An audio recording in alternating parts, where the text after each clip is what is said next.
Welcome to CXNexus, a podcast for customer experience professionals who want to level up their careers and their business. We're here to explore how collaboration, cooperation, and community can help your organization thrive. Each episode, we're going to have a lively conversation with professionals across a wide variety of roles to explore what they do, where they've found success, and to share the best lessons they've learned so that you can too. And who are we? We're two experienced community professionals who believe that collaboration is the key to success. We worked at companies large and small, building user communities and connecting with teams and users across the business. And we want to bring the conversations that we've had with our partners to you. All right. Hello, everyone. Welcome to CXNexus. I'm Nicole Saunders. And I'm Chris Detzel. So Chris, it's been a couple months. We took a little break over the summer and we're coming back and we both have new jobs. Yeah, it's crazy. I haven't announced that yet, but yes, I'm going to have a new job very soon, just like you. Don't publish this episode until you announce it. Perfect. This is your official announcement. Yeah, it's my official announcement. So it's bonkers. We're in a totally different space. We both made transitions around the same time. So I think that there's a lot we can talk about today as far as like how that all happened, how we went about pursuing some of our new opportunities, and really talking about like those first couple of weeks and how we're preparing for starting a new job. Yeah, how does it feel? It's got to go. You were with your last company for 5 or 6 years, right? 7.5. Oh my gosh. And then Yeah. all of a sudden you're telling me during the pre-show that, just 4 days later, you started a new job. Jeez. It was a big transition. I will say, I wish I'd gotten to take more time off in between jobs. And, for anyone that's planning a transition, build in some time in between things because it is a big adjustment. But for a variety of reasons, that was what made sense for me this go around. But yeah, as community professionals, I think one of the challenges is often our identities get a little bit wrapped up with the work. And I think that can happen in a lot of roles. But when you're the person that manages and maintains all these relationships with people, your identity can come really wrapped into your work. And it's one of the reasons that I think it's important, one, to make sure that you're always evaluating, am I setting healthy boundaries with my work? And two, it's okay to change now and then. It feels scary because of that, but I think it's also where sometimes it becomes necessary if you feel like you're too close, which wasn't exactly what was happening for me, but I do think it's a big shift. And I think in transitioning to a new company, there has been some of that sense of, oh, I built this whole thing and now I have to let it go and it's going to live on without me. And I'm going to go be part of a different thing. And that's okay. And I think that's hard, especially if people are doing that for the first time. Yeah. It can be hard to let your babies out into the world and let them go be grown-ups by themselves, but we all have to do it. I love that you said that, Nicole, because, a lot of us, including me, you sit there and all day, every day, you pour your heart and soul into doing this thing. And for us, building the communities and the programs and things like that. And then when it's gone, or you go to another company or whatever, so you got to start over. You got to start rebuilding or building from ground up, not just maybe community, but the relationships that you have internally and everything else. So I think that this is where you wanted to get to is how do you start a new company and how do you really think about that? How did you approach it your first 2 weeks? Yeah, well, I did try to do a lot of preparation for this. And the way the whole job change came up for me, I hadn't really decided to leave. I wasn't really looking for an opportunity, but an opportunity presented itself to me. I had leadership from another company reach out to me and say, hey, we're looking to build this program. We think you'd be great for it. Would you be willing to talk to us? And it was just a right fit. And I really had to sit with that for a couple of weeks and think about, oh, what am I leaving? What am I going to? The grass isn't always greener. It was a company where I didn't know a lot of people. And so I was a little worried about it. But ultimately, I decided it was time for a change. And I decided that the team that I was leading was in a good place. And I felt like I could leave things to them and they would keep it all going. And so far, they're doing a great job as far as I can tell. But in thinking about that transition, at Zendesk, I started as the team of two. It was me and one other community manager. And I eventually built up that whole program and built the team out and everything like that. And so I had gone from being a first-time manager to a senior leader in that role. And now I'm coming into this new company as a senior leader. And so the way that I was going to show up for this job is going to be a lot different than the way that I initially showed up for that job. It's going to be. Yeah, I've moved across country a couple times, and those are always great opportunities to maybe shed a bad habit or figure out like what parts of your skin you want to shed and leave behind and Mm. come out as the beautiful butterfly in the new place. And so I did a little bit of that with this job too, and thinking about like, what lessons have I learned? How can I start even a step further ahead of where I'm leaving from? What do I want to do differently? And so I did a couple things. The first one was I made sure I got really familiar with the company. I read up on it as much as I could. I read news stories. I looked at their website. I read some management books, and I really sat down and thought about what is the impression I want to give off on day one? How do I want to communicate? What are the critical things? And the big thing that I knew is that I was going into an organization that's been experiencing a lot of change. And we're actually combining two teams. And I think we can talk more about this too, where we're bringing the customer marketing and the community team together as one unified team. I really like that. Oh gosh, I'm so excited about it. I can't wait to dig into it. But what I knew about that was like the community team had moved from a different part of the business. There'd been some layoffs in the last few years. There's a lot of things that have like shifted around. And so I was going into a team of people that had experienced a lot of change. Yeah. And were probably like feeling a little insecure. They're not sure what the future is. They're not sure if they're working on the right things. And so I did a lot of journaling. Like I said, I read, I thought about things, I wrote stuff down, and I came to the conclusion that I really wanted to show up and instill some confidence in everybody and to be a soft landing space and say, you know what, you guys are through the worst of the change.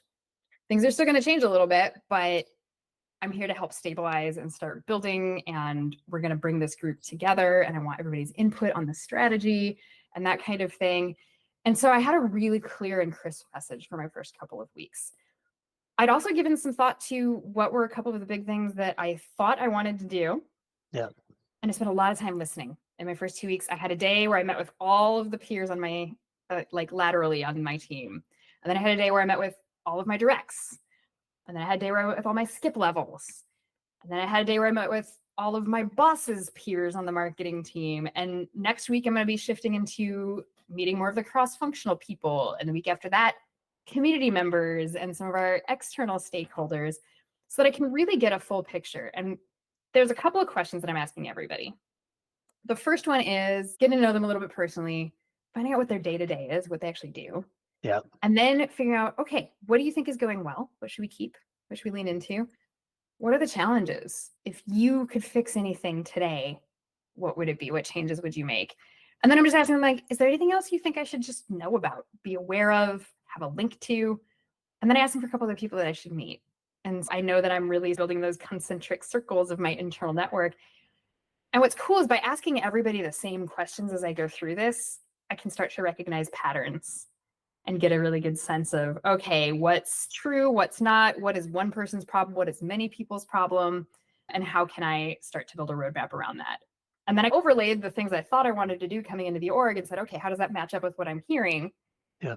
And that has enabled me to come out with some big ideas and strategies right up front, which is, what every executive leader wants when they hire somebody new. But I had to do a lot of that very quickly. I mean, I'm telling you all this stuff, like this has been like the last 3 weeks of my life. Yeah. Was doing that. Before, one thing you didn't mention was which company did you go to? And then two, its title and what it is. Oh, yes. I just didn't hear that yet. So I am the new Senior Director of Customer Experience Marketing at Coupa. Okay, cool. So That's great. Yeah. Yeah, we're still in the B2B SaaS space. They do business spend management software. So really helping companies increase their margins, manage their business spend, deal with their procurement. I know I've used this tool in the past at other companies and things like that. Really excited to be there and just learn a bunch of new stuff. And one cool thing about Coupa that I didn't know going in is there are a bunch of folks that worked at Lithium back in the day that are now in the marketing org at Coupa. And so what's really cool is it's got community just in its DNA. People really understand the value of connecting to customers. And this whole customer experience marketing team, the idea is, like I said, bringing together community and customer marketing as one complete life cycle, and recognizing that customer marketing is the end stage and output of good community engagement. If you're bringing people along in that community commitment curve, eventually you're going to get some advocates out of that, and you're going to be able to produce those stories and those references and all of those great things. And so I'm super excited to bring these teams together. I've got a really talented group of people that I'm going to be working with. So it's pretty awesome. And customer experience can mean a lot of different things too, by the way. The And name customer marketing experience is reg is one like, what do we thing. call this? What do we make this thing that's all joined together? But yeah, you're When right. I It can mean a lot. when I think I certainly understand. I think that's look. I love what you guys are doing, bringing customer marketing, customer community, all into one. Because at the end of the day, you're building relationships from a community standpoint. If we just go to that, you're building relationships with customers, maybe partners, and things like that. But then you need case studies, you need references, and those are the people that it's a great feeder for that. I mean, at the end of the day, right? Like, I mean, you, hey, look, Nicole, she uses Coupa all the time and she does this and that and the other. She's in the community asking questions. She's on these webinars. Why not ask her to do a case study for us, or just the programs that you can build to really drive the marketing, the customer marketing piece is to me, it's obvious. So I love it. Thank you. I'm super excited about it. And that was honestly the biggest thing that attracted me when this opportunity came up. I just really loved that vision for it. And Yeah. at Zendesk, I'd already been working very cross-functionally between the community team and the customer marketing team to build out our advocacy program, the Zendesk Luminaries. And I think that was what caught the attention of these leaders. And here's where I'm going to make my plug for everybody about personal branding, which Yes. is to say, go use LinkedIn, work out loud, share what you're doing, share how you're thinking about stuff, share your successes, because it really is where recruiters live. It's where executives hang out Yep. when they're looking to find people. And if you're not sharing what you're doing and building up that sort of corpus of your work, you're missing a key opportunity and a key way to network Yep. and be seen. And Chris, I know that you said that as you were looking to change jobs, you were using LinkedIn really heavily for your networking. So let's shift focus a little bit and talk a little bit about your change here. Yeah. Why don't we go into that? So my position at Reltio was eliminated. Unfortunately, that happens. These things And happen, especially in tech. yeah, Layoffs happen. yeah. And so when they were like, okay, you've got 2 weeks, and then because I had to train different people, or at least let them know where things were. So I started looking, and so I look. I'm an animal when it comes to if I need a job, then I'm going after it. So I started networking with people that I used to know or had relationships with, calling them, texting them, sending messages on LinkedIn. I didn't post anything that I was leaving, but what I did do was, so I did find a job. So I started on August 26th at a company called ZoomInfo, and Congratulations. thank you. I'll be the senior community manager there, helping to build their community from ground up. That So is so exciting.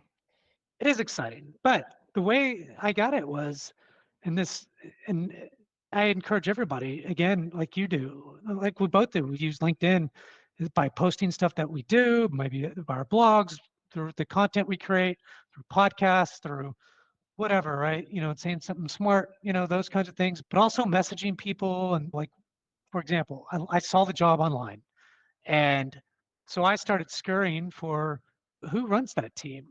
Like, I didn't Right. know, Who do I you know? know, Who am I connected to? found this guy that looked like he was the leader and sent him a direct message and applied, and nothing happened. So, but you have to be focused and hardcore about it. And then probably a week later, I sent him another message to say, hey, I'm not sure if this is still open, but would love to talk to you more about it. I don't think he ever sent me anything, but then I get a call from a recruiter, because I already applied, and then it went from there. But even during that one, I was looking for other jobs. I was emailing through LinkedIn CEOs of companies, CTOs, CDO. Like, I saw this one job for this data company, and sent a message to the CDO. Then I used to work with this person at Reltio. I said, hey man, do you know this person at this company? Can you help me out? Right. Yeah, I can help you out. He sends a message to one of the leaders there and says, hey, Chris would be really great. So I'm getting people writing messages for me through LinkedIn, through, you know what I mean? He even showed me the picture. So I think that, look, LinkedIn is a huge resource, but you have to do the work. It's not You like do. if you just apply for a job, you're not 99% of the time, especially in the tech field or tech area, you're not going to get the job. You're just not. Sorry. You have It's to put so the effort. valuable to know someone, to have that recommendation. And I know, and I've said this before, but as a hiring manager, Yeah. I'm absolutely going to go look that person up on LinkedIn, even if they don't include a LinkedIn link on their resume. I'm Yeah. going to go see what they have there. And so that's just an opportunity to share more about who you are and what you do. But two, if somebody does have a link to their LinkedIn, or better yet, a website or a portfolio, or a blog that they run or a YouTube channel where they create videos, I'm going to go look at that stuff. And they're immediately going to get more face time than any other candidate because they've put that together and they've put that out there. And I can really get to know them a little bit more and see that information. And it's just so critical. And I think it's something a lot of people don't think about, right? We get immersed in our day-to-day. We're really busy with our jobs. Again, as community builders, we're super immersed in that. We're not thinking about our personal community. That's right. And our personal brand and what we're building, but it's critical for career success to be thinking about those things and how you want to present yourselves to the world and what you want to share and what's going to be meaningful for future employers. Because let's face it, very few people these days work at one company for their entire career. You're probably going to change jobs at some point, whether by your choice or not. That's right. And so it's really important to have this stuff together and not be trying to build it the day after you found out that you don't have a job anymore. Look, I think something you mentioned was standing out. So certainly LinkedIn is a tool, but something that I think you have to try things. Like one example is, so I put this presentation together around how I built communities in the past from ground up, business outcomes, and everything else. And in that presentation, I now link it on my resume to say, read about how data can really help drive communities, right? People can click into that presentation and look at it. And then I have a blog that I wrote about my journey, almost 4-year journey of my last job.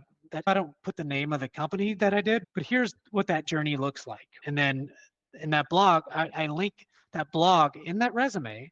And then something that somebody said, even at ZoomInfo, was like, "Oh my God, nobody's ever done that." That's like, so "Oh, good." smart. I love that idea, Chris. It's so smart. And you found a great way to communicate your value and also show that you communicate your value. You showed your presentation skills. You showed some creative thinking. You showed proaction, right? Getting out of there and being like, hey, you know what? You probably want to know more about this thing. I'm just going to include it right here, make it easy for you to find out about it. I think that to stand out, you just have to do and try different things. And sometimes, the one thing that I thought at first, I thought, I'm going to reach out to all these people and they're just going to be like annoyed and everything else. But you know what? Who cares? Like, why do you build connections anyways? Do you do it just to be friends? Yes, that's one. But people want to help you, possibly, right? That's what I was just going to say is I think human nature is to help. And all you have to do is ask people. And most people, if you ask them for help, they'll either say yes or they'll try to find a way to help, even if exactly what you're asking for isn't what they can do for you. And that's a lesson I learned as a community manager is if you go in a forum and just ask people to help each other, you'll get more people helping each other than if you that's what community is about, right? Put it out there. Yeah, exactly. So it is so critical and so important. I love that idea, Chris. I'm totally going to steal it. Dear future employer, expect to see a slide deck in my resume.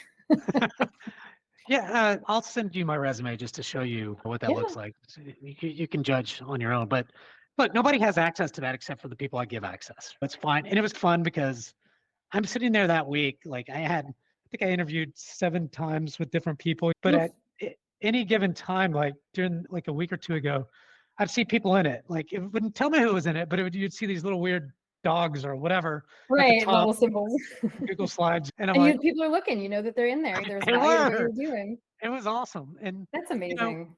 I think that one idea years ago, I didn't do it, but this guy gave me this, how do you set yourself apart? And what he did was he's looking for a sales job when I worked at Forrester Research.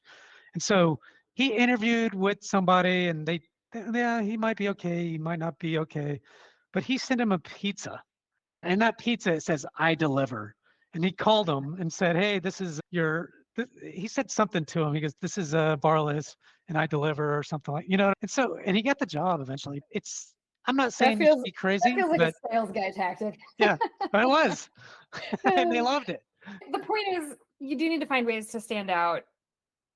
And also you need to demonstrate that you have confidence in your work and what unique perspective you bring. And I think that there's probably a lot of people listening. I don't do anything that's worth posting about or something.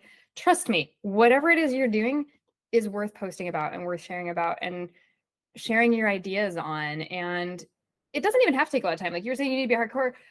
I think you just have to be consistent. You don't have to go and write long articles. You don't have to do crazy things.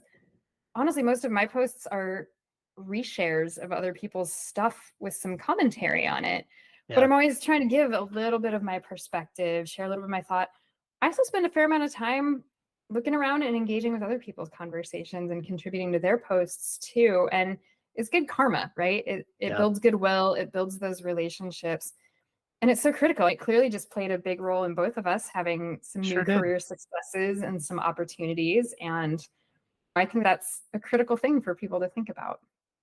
Yeah, and I think that sometimes whenever you go on LinkedIn and you might post something and maybe only get 1 or 2 likes, who cares? It doesn't matter. Just keep doing it. Keep, push it, keep learning. And I think that's the key. And I like what you said, contribute to other people's posts, say, even if it's like, hey, that's really cool. I really like that. Or, I do that a lot. And I might not have something super smart to say, but if you just get known and people like recognize you over time.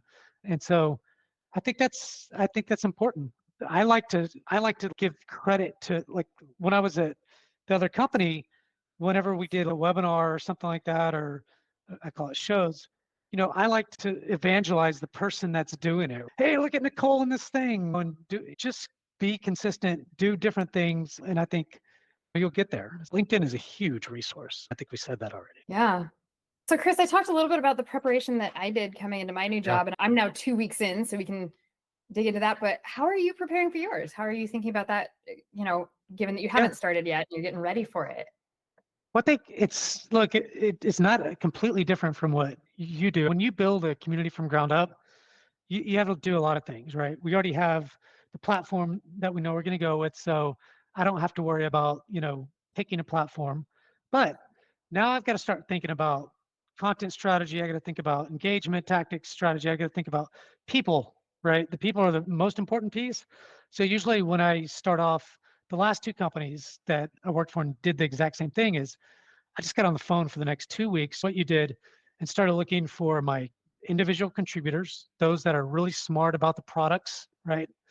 And so just those are your SCs, those are your product managers, those are your maybe even support people, it depends. And then I'm also looking at the key people that are going to be giving me budget for it, right? So or at Yeah. least who are my key stakeholders at the end of the day, right? So thinking about kind of that, but then also putting together a roadmap. So what is that business strategy from the top, from my not just the company, certainly the company is important, but from my department, what does their strategy and roadmap look like, and how can I tie that into it, and then just go, right? So I'm going to start building relationships. I'm going to start building. Then I'll start thinking about the tactics to drive content. So thinking about, like, all right, I've got to reach out to our current customers. Where do we start? ZoomInfo has a lot of products. So which problems do they want to solve first? Because, if there's, look, you can't just push a lot of content all there at once. It's just not going to happen. So Right. where's our biggest problems? What big things can we solve?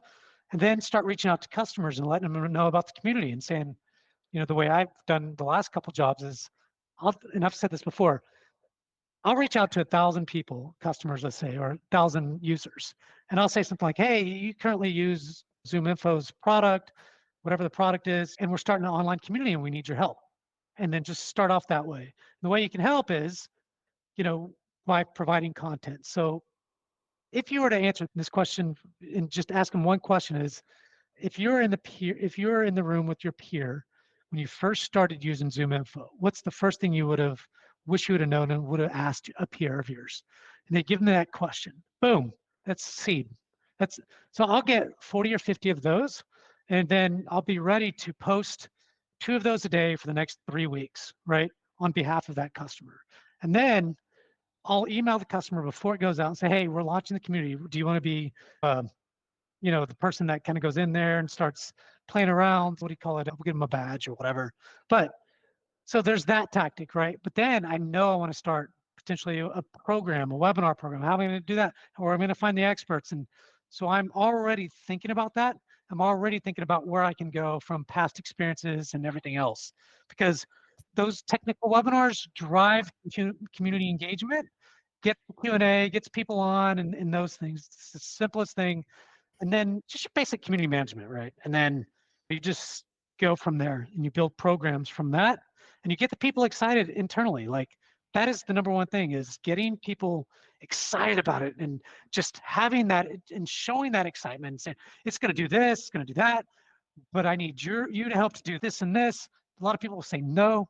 It's fine. Move on to the next person, because I'm going to get a lot of no's or a lot of, oh, yeah, sounds good.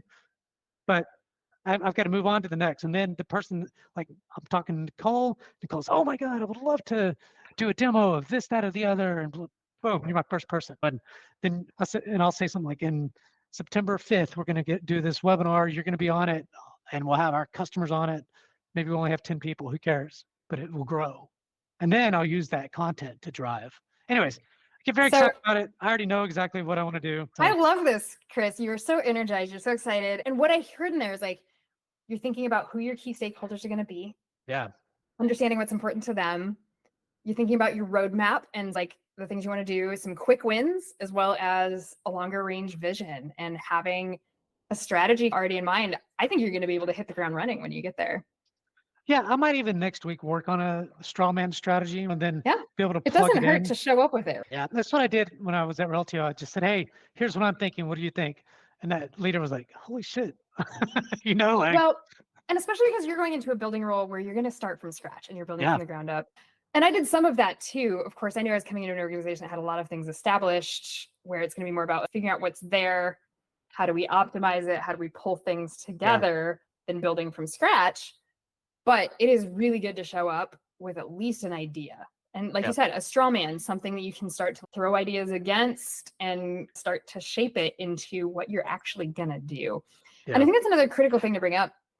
When you're heading into a new job and you're starting a new job, you're going to want to be able to deliver some stuff in those first couple months. And you're not going to be able to do it if you don't think about it a little bit ahead of time, so that by the time you're a couple weeks in, you can at least start to put some ideas out there of what you think you want to do and what you can get the ball rolling on and that kind of thing. And I think the other thing to think about when you do this, and same thing with you, but with that roadmap, that is a deliverable, a roadmap, a strategy and a roadmap. Hey, this is what I'm going to do.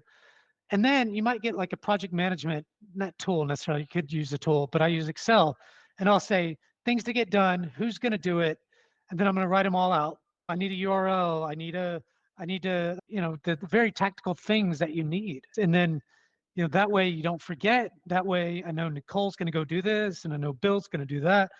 Jill's going to do this. And if they don't, just put names there. And then, oh, that's this person that's going to put like community.zoominfo.com on the main website, on the docs website, on the support website. Who's going to do all that? Those are different people, right? And so, those are all the tactics you should write down to say, this is what I'm going to go do. There's a lot of stuff to do, to think about, because it's not even there. Nothing is there. So. Yeah, a lot to think about, a lot of exciting things to come. I think we've got some great episodes coming up talking about this whole space. I definitely want to bring some customer marketing leaders on and do some interviews. I know we've got a couple of other guests lined up and ready to talk to us. To our listeners, you're going to start to hear some slightly more frequent episodes as we're able to get them done in the midst of the fire hose that is starting new jobs for both of us. But we hope that you found some helpful things. As always, helpful if you can subscribe, share with a friend, leave us a 5-star review. It actually makes a really big difference in search rankings if you can do that. So we'd really appreciate it. And otherwise, until next time, I'm Nicole Saunders. And I'm Chris Detzel. Thanks, everyone.